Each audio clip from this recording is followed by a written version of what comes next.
여러분들과 늘 함께 하시기를 축원합니다. 오늘은 부활하신 주님과 시몬 베드로가 대화하는 그런 내용을 가지고 우리도 주님과 대화하면서 주신 사명 잘 감당하는 진정한 주님의 부활하심을 축하하고 그것을 증거하면서 승리하는 여러분들 모두가 되시기를 축원합니다. 오늘 말씀이 좀 길었습니다. 17절까지. 아마 이 말씀을 이렇게 부활절에 주로 자주 대하게 됩니다만은 긴 절을 제가 오늘 인용한 것은 분위기, 이 디베랴 호수에서 이렇게 예수님이 제자들을 만나시고 베드로와 대화하는 그런 분위기를 좀 느껴보시자고 하는 뜻에서 오늘 말씀을 길게 선택을 했습니다. 분위기가 중요하죠. 우리 교회는 분위기가 참 중요합니다. 무엇보다도 은혜 받는 분위기가 되어야 되기 때문에 신경을 많이 쓰는 거죠. 우리 다 같이 그렇게 은혜 받고 또 서로 사랑하고 또 협력하고 그러는 가운데 교회가 튼튼하게 주님께 주신 사명을 잘 감당해 나갈 줄로 믿습니다. 가끔씩 저희도 그렇습니다만은 남녀 간에 부부 간에도 서로 엇갈리는 게 있습니다. 그게 뭐냐 하면 모처럼 외식을 하려고 그러면 여자분들은 대다수가 분위기 좋은 데로 가자는 거예요. 분위기 좋은 데로 가야 식사도 맛있게 하고 또 즐거운 시간도 보내고 오고 그래서 거의 그렇게 주장을 합니다. 근데 남자들은 차 세우기 쉽고 빨리 먹고 빨리 올 수 있는 데를 선택하려고 하는 그런 욕심이 있는 거죠. 예수님께서 이 베드로와 내 양을 먹이라 이 사명, 평안을 빌고 사명을 부여하기 위해서 최적의 분위기로 지금 베드로가 만나주시는 거예요. 그때 시간적으로는 알 수 없으나 베드로와 같이 동료였던 제자들이 밤새 고기를 잡았으나 헛수고했다. 그런 걸 봐서는 새벽녘일 것 같습니다. 새벽녘이죠. 그런데 이제 예수님이 그때 만나주시는 그 호수의 이름이 갈릴리 호수거든요.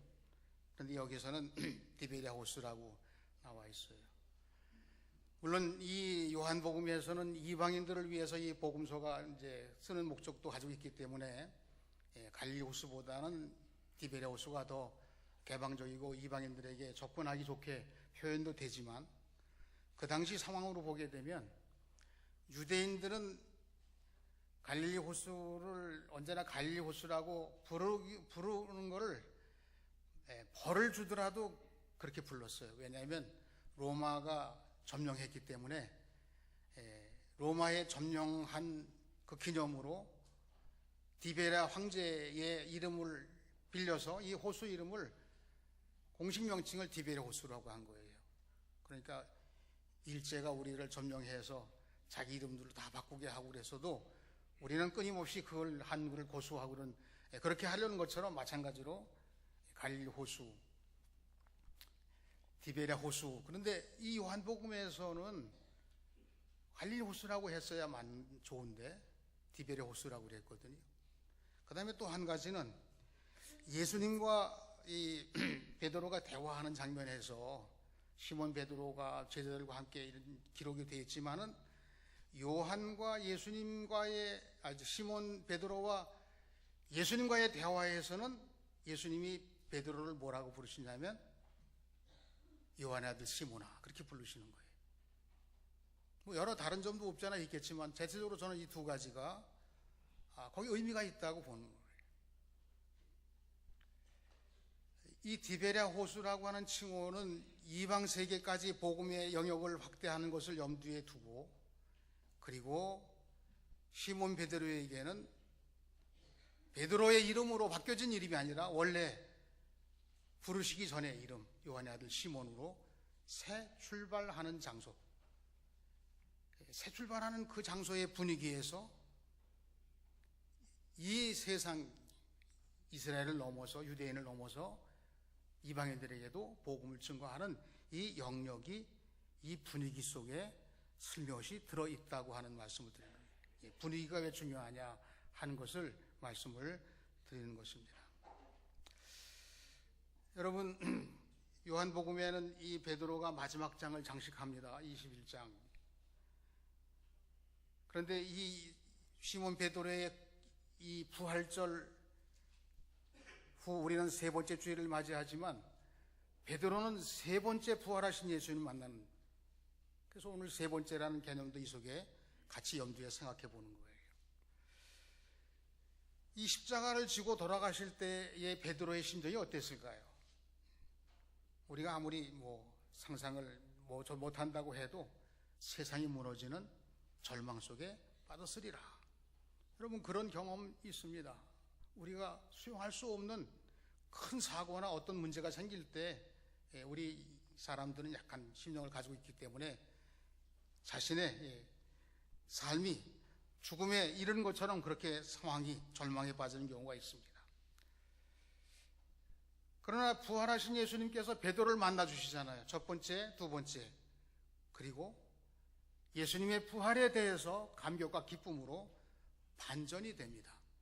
그러니까 절망에 빠졌던, 보통에서 기쁨이 아니라 그보다 더 절망에 빠졌던 사람이 만약 기쁨과 감격을 누린다고 한다면 그 효과는 몇 배나 더 효과적이 되겠죠. 얼마나 감동적이었을까. 절망에 빠졌던 사람이 부활하신 예수님을 만나서 말씀하신 대로 우리 예수님을 만나게 될 때 대단한 감격이었을 겁니다. 그러나 궁금한 것이 있습니다. 오늘 말씀 3절, 나는 물고기 잡으러 가노라. 엉뚱하죠? 반전돼서 이미 기쁨으로, 만약에 갈릴리로 간다고 그러면, 갈릴리 호수로 간다고 그러면 주님을 뵈러 간다 이렇게 했어야 되는데 그렇지가 않아요. 그래서 이 원어 해설된 주석에 보니까 물고기 잡으러 가노라, 이 말을 뭐라고 또 해석할 수 있냐면 과거 어부로 돌아가노라, 이렇게도 해석할 수 있다는 거예요. 그냥 잠시 쉬러 물고기 잡으러 간 게 아니라 이 베드로가 물고기 잡으러 간다는 말은 예수님을 완전히 등지고 과거 직업인 어부로 돌아가겠다고 그렇게 선언했을 때 그 제자들이 따라서 같이 가는 거예요. 여러분, 부활하신 예수님이 처음에 만나셨을 때 선물을 두 가지 주셨습니다. 하나는 에이레네, 너희에게 평안을 끼치노라. 두 번째는 하나님께서 나를 보내신 것 같이 나도 너희를 보내노라. 하나님께서 나를 세상에 보내신 이 최고의 위대한 하나님의 거룩한 일이 예수님을 통해서 이루어지고 그 일을, 그 예수님께 맡겼던 그 일을 예수님이 제자들에게 위임하는 명령이에요. 그게 두 가지 선물이에요. 그런데 이 부활의 기쁨과 감격도 또 예수님 주신 사명도 외면하고 물고기를 잡으러 간다. 여러분, 그런 경우가 있겠습니까? 여러분들이 신앙생활을 하면서 혹시라도 그런 상상을 해보시는 거예요. 그리스도인들이 주님을 의지하고 부활하신 주님을 모시고 부활하신 주님의 명령을 받들어서 이 세상의 증인으로 가야 할 세상을 우리는 부활의 증인으로 가지 않고 물고기 잡으러 가노라. 베드로의 심정과 같은 모습으로 부활하신 예수님 곁에 있어야 대화를 하고 그 주님을 이름으로 승리하는 그러한 증거의 사명을 가지고 있는 우리들이 이 세상을 향해서 그렇지 못하고 세상의 방법으로 살아가는 길로 다시 돌아가는 그런 경우가 있을 수 있냐고, 있다고, 내가 그 사람이 아닌가라고 그렇게 한번 질문을 해보는 거예요. 베드로만이 갖는 무거운 짐이 있었습니다. 12제자 중에 가룟 유다 제외하고 십자가에 달리시기 전 베드로는 예수님을 3번이나 부인하고 저주까지 했습니다. 다른 제자들은 몰라도 나는 죽기까지 따르겠다고 호언장담했던 베드로였습니다. 그런데 그 각오와 결심은 물론 거짓은 아니었습니다. 그러나 그 고백이 무참하게 무너졌고 그 충격이 무기력하고 우울하게 만드는, 정말 예수를 잘 믿고자 하는, 예수님 사랑하고 예수님 믿는 믿음은 우리가 변함이 없으나 이 상황이, 세상 조건이, 우리가 부딪히는 많은 문제들이 우리를 우울하게 하고 우리를 괴롭히고, 우리들이 어떤 경우에는 예수 믿는지 자기 자신에게 오히려 더 자기가 아쉬워하는 그런 마음을 가질 수밖에 없는 상황에 다다를 때가 있습니다. 그러나 예수님이 지금 오셔서 이 과거로 향하고 있고 우울해진 이 베드로를 향해서 돌려놓으시는 거죠. 과거로 향한 사람을 향해서 미래를 향한 사람으로 바꿔놓으시는 것입니다. 하나님의 약속이 있는 미래를 향해서 인간으로 실수를 저지른 과거를 바꾸어 놓으시기 위해서 우리 예수님은 지금 베드로와 대화를 하는 겁니다. 여러분, 우리도 예수를 믿지만 그렇지 않습니까? 어떤 경우에는요, 중환자를 신방하다 보게 되면 이렇게 얘기를 부탁을 합니다. 목사님, 저 집에 가고 싶습니다. 집에 가고 싶다고. 사실은 그 병원에 의사가 진료하는 대로, 그 약을 처방하는 대로 거기서 계속해서 승부를 내야 건강을 되찾는 것이 당연한 것인데, 그 마음속에 약함이 들어와요. 우울함이 들어와요. 더 이상 치료 효과도 없다고 하는 그런 절망에 빠지게 되면 집으로 가고 싶다는 거죠. 그분은 얼마 안 가서 돌아가시게 되는 것을 보게 됩니다. 여러분, 예수 믿는 사람들이 끊임없이 부활을 찬송하고 부활을 증거하고 부활하신 주님의 능력을 우리가 경험했습니다. 그렇게 하면서도 우리 자신들도 모르게 요즘에 우리 기독교인들이 모두가 다 같이 겪는 그런 아픔과 아쉬움이 우리 속에 들어있는 거예요. 자동차를 운전하다 보게 되면 고의로가 아닌 상태에서 인사사고를 낼 때가 있습니다. 그러면 사람이 나 때문에 죽게 되는 거죠. 그건 절대로 고의가 아닙니다. 그건 실수고 내가 할 수 없는 불가피한 상황에서 그런 사고가 난 거예요. 그럼 이 사람이 다시 운전대를 잡으려고 하면 어떻게 되겠습니까? 잡을 수가 없는 거예요. 내가 사람을 죽이다니 또 죽이면 어떡하지 않은 거예요. 그렇게 되면 결국은 한동안 운전하지 못하고 적어도 서너 달 이상은 지난 후에야 다시 닫기 시작해서 회복하는 시간, 회복하는 분위기, 그런 일을 당한 경험이 있는 사람들의 이야기를 들으면서 마음을 안정시키고 다시 더 조심하게 되고 다시 더 질서를 지키는 그런 운전을 하게 되죠. 의사도 사람을 살리기 위해서 의술을 배운 겁니다. 수술하는 의사가 최고의 명의라고 할지라도 실수가 없을 수가 없어요.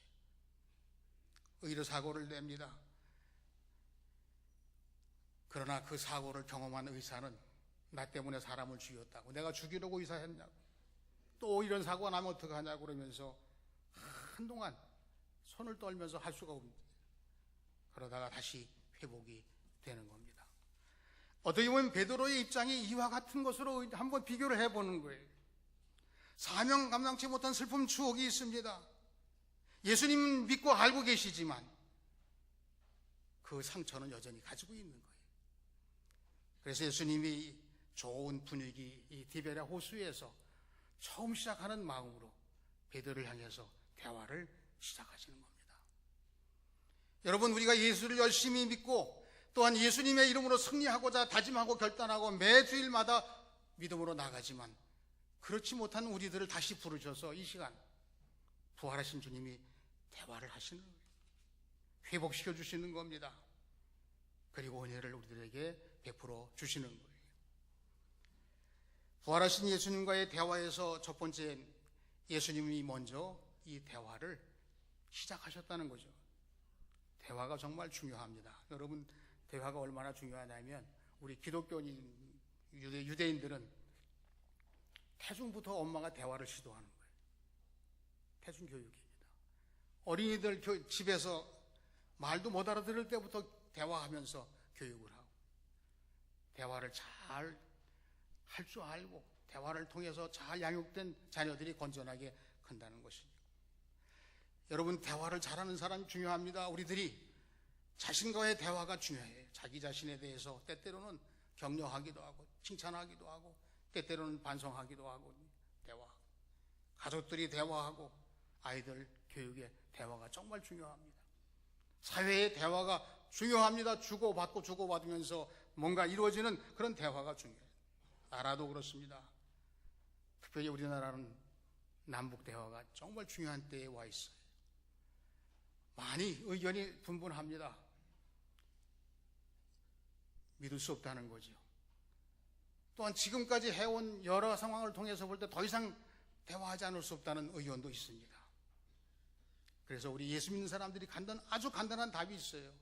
하나님 뜻 안에서 하나님 주도하시고 하나님 허락하시고 하나님께서 써주시는 그런 상황에서 어떤 경우라도 대화할 수 없는 사람들끼리 대화하는 거지만 대화가 이루어지기를 위해서 우리는 기도하고 그리고 그 일이 불행한 일이 생기지 않도록 우리가 더 깨어서 우리 자신들이 해야 할 사명에 대해서 다시 한번 서로 간 중요한 결단으로 하나님의 뜻이 이루어지기를 소원하는 마음을 가지고 해나가는 것이 우선은 우리 믿는 사람들이 가져야 할 태도라고 봅니다. 분분할 이유가 없어요. 분분해서도 안 된다고 생각을 해보았습니다. 저는 가끔 제가 이걸 버릇이라고 해야 될지 아니면 뭐 참는 사람이라고 해야 될지 잘 모르겠습니다만은 오해가 생기는 경우가 있어요. 그러면 이 오해가 생기게 되면 사실은 좀 쉽게 가려고 하면 즉시 풀어서 해결돼야 되는데 그걸 가만히 가지고 있는 거예요. 나중에 알고 보니까 오해였네. 그렇게 미안하게 만들고 싶은 그런 욕심이 생기는데 그거 좋은 건지 나쁜 건지 모르겠습니다. 그런데 오늘 예수님 말씀을 한번 우리가 같이 들어보셔야 돼요. 요한의 아들 시몬아, 내가 이 사람들보다 나를 더 사랑하느냐? 부활하신 예수님이 좀 챙겨주시려고 하는 이 시몬 베드로를 만나주시는데 예수님께서 여러 가지 하실 말씀 많은 방법이 있을 터인데 요한의 아들 시몬아, 내가 나를 이 사람보다 더 사랑하느냐? 지금 예수님 만나 민망해서 고기 잡으러 간다고 그래서 피해서 간 그 자리에 찾아오셔서 이 화해하거나 위로하기 위해 꺼낸 말이 아니죠. 이 사람들보다 더라고 하는 그 말이 가슴에 와 꽂히는 과거의 수치 아픈 데를 건드린 큰 충격이 되는 대화를 예수님이 이 베드로에게 시도하고 계신 겁니다. 어떻게 보면 예수님처럼 예수님께서 하신 것이 문제를 쉬쉬하거나 숨기거나 외면하거나 그렇다고 이 해결되기를 기다리는 막연한 그런 것에 대한 뜻으로 볼 때는 예수님 방법이 정말 정확하고도 우리가 해야 할 방법이기도 해요. 예를 들자면 전도자 바울에 대한 기사입니다. 다메섹으로 가는 도중에 예수님께 잡힌 바 됩니다. 다메섹을 목표로 해서 가는 도중에 부활의 증인들과 부활을 믿는 사람들과 또 다른 사람들을 다 잡아가두거나 죽이기 위해서 달려가는 그 의기양양하고 자신의 다른 자들에게 굉장한 우쭐감을 가지고 달려가는 도중에 갑자기 이 사울에게만 강한 빛이 임하면서 곤두박질 치는 그런 사고가 일어나게 됩니다. 그때 이 사울이 뭐라고 얘기했습니까? 주여 니시니까. 그때 주님의 답변이 뭐였어요? 나는 내가 핍박하는 예수라. 여러분, 지금 아무것도 모르는 상황에서 넘어진 이 사울에게 예수님께서 부드럽게 접근하시고 차근차근하게 말하시고 그리고 많은 방법들이 있었겠지만 예수님은 나는 내가 핍박하는 예수라. 그 말에 대해서 이 사울이 어떻게 했을까요? 뒤에 나오는 내용으로 보면 이 말이 사울의 가슴에 베낀 거예요. 그래서 바울 사도로 수고할 때 그는 자신을 소개할 때마다 자기 지파 이야기도 하고 베냐민 지파이고 나는 바리새인이라고 말하고 율법으로 대가라고 말하는 설명도 있었지만, 그러나 바울이 자기를 소개할 때마다 꼭 했던 소개, 하나님의 교회를 핍박한 자요, 부활의 증인들을 해고자 한 죄인의 괴수입니다. 나는 죄인의 괴수입니다. 자기를 소개할 때마다 나는 죄인의 괴수입니다 라고 소개를 하는 거예요. 그때마다 우리 하나님께서 그에게 은혜를 주시는 겁니다. 그 고백 후에 날마다 은혜를 주시는 거예요. 은혜 위에 은혜를 주셨습니다. 그래서 나 된 것은 하나님의 은혜로 된 것이라고 말하고, 내가 한 일이 많이 있지만 이 모든 것은 다 하나님이 은혜 주셔서 사명 감당할 수가 있었습니다 라고 대답합니다. 부활하신 예수님이 먼저 건네신 말이 뭐라고요? 여러분, 하나님 말씀이 우리들에게 듣기 좋은 말씀만 주십니까? 여러분들을 죄인이라고 말씀하시죠? 여러분들을 구원하신 하나님 사랑을 말씀하시죠? 사랑만 말씀하셔도 되는데도 불구하고 십자가를 지실 수밖에 없는 죄인이라고 하는 사실을 먼저 분명히 말씀하시고, 그리고 부활을 말씀하시고, 십자가에 달려 화목제물이 되신 예수님의 이름으로, 부활하신 주님의 이름으로 구원받은 우리들이 사명자가 됐습니다, 이렇게 표현되는 거예요. 아주 정확히 이 대화 속에 처음으로 다시 시작해서 베드로에게, 요한의 아들 시몬아 너 시작이야 이제, 업으로 부를 때 그때 다시 돌아가서 여기서부터.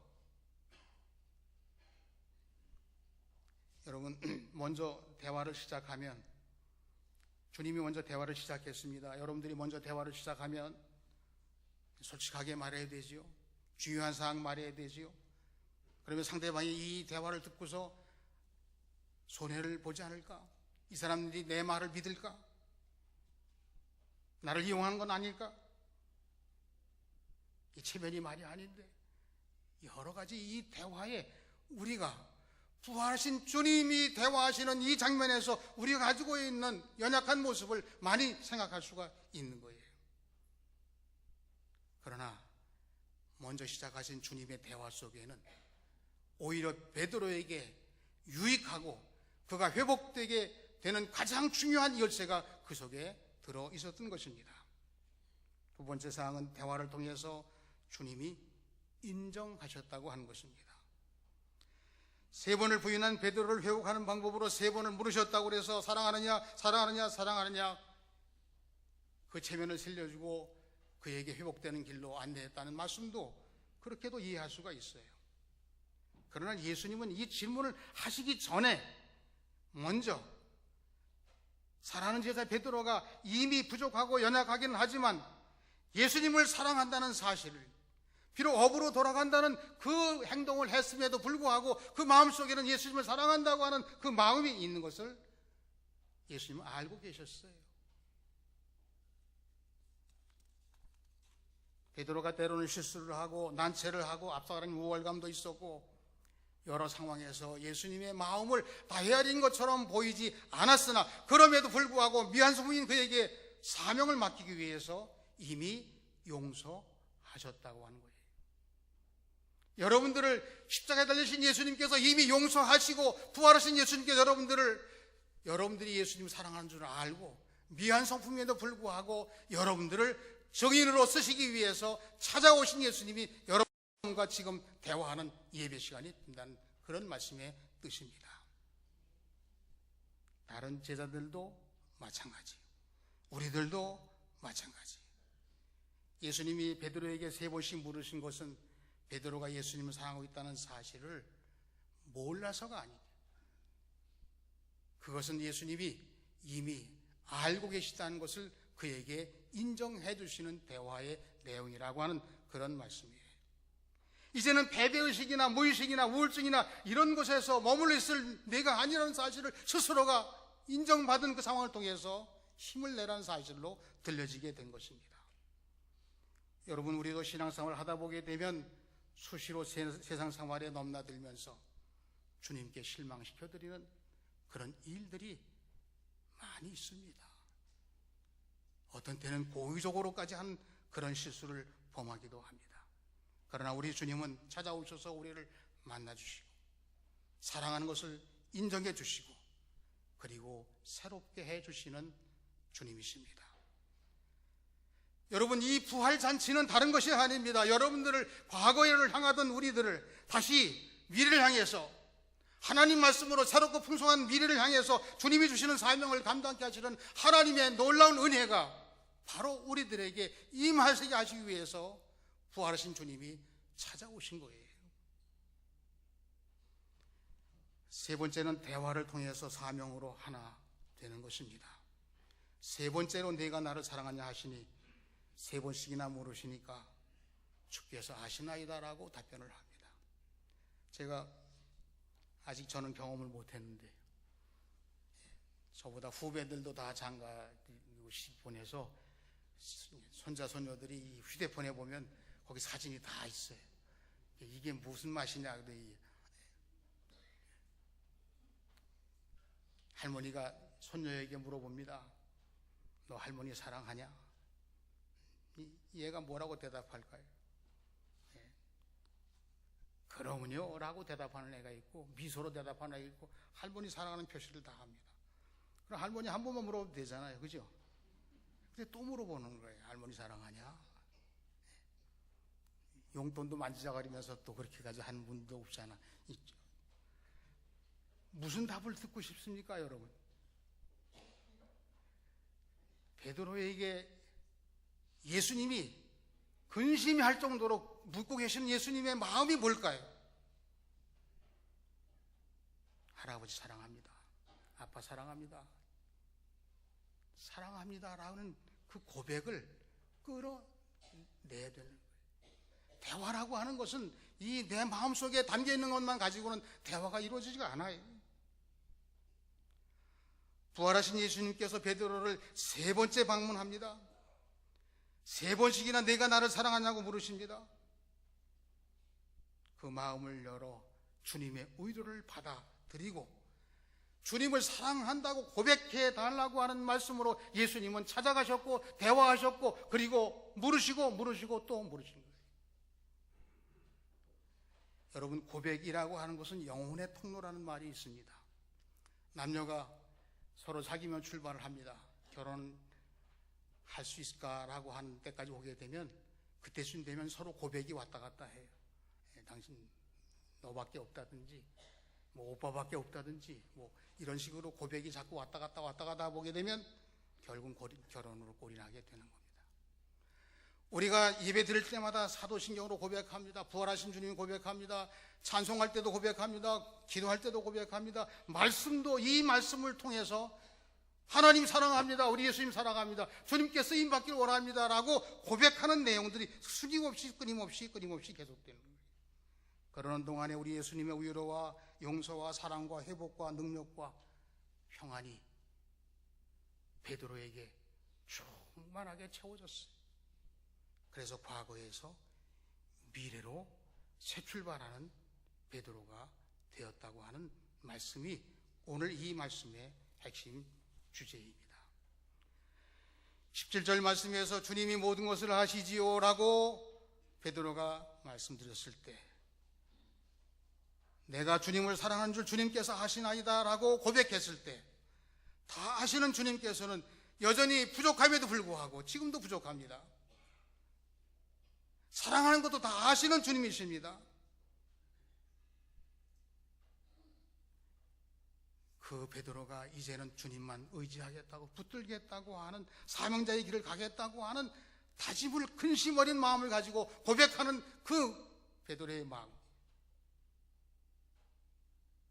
주님이 그의 손을 잡아주시는 거룩하고도 정말 하나님의 은혜가 넘치는, 그리고 하나님께서 그 일을 통해서 진정한 부활의 증인된 사명으로 감당할 수 있는 삶을 살아갈 수 있도록 붙드시고 그 대화가 대화의 의도가 주님 뜻대로 이루어져서 주님이 붙드시고 나가는 그런 삶을 살게 되었다고 하는 기사를 21장에서는 적고 있는 것입니다.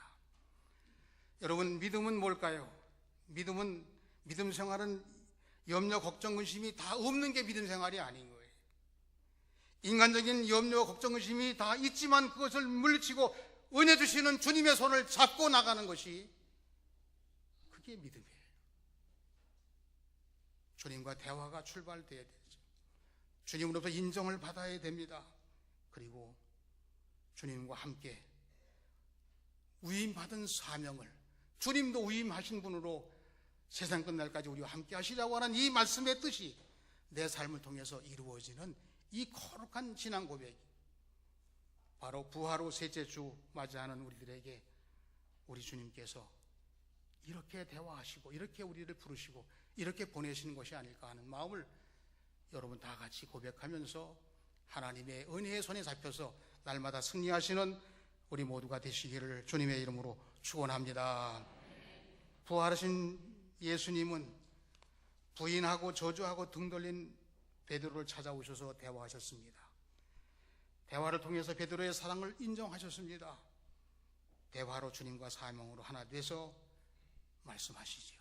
내 양을 먹이라, 내 양을 치라, 내 양을 먹이라.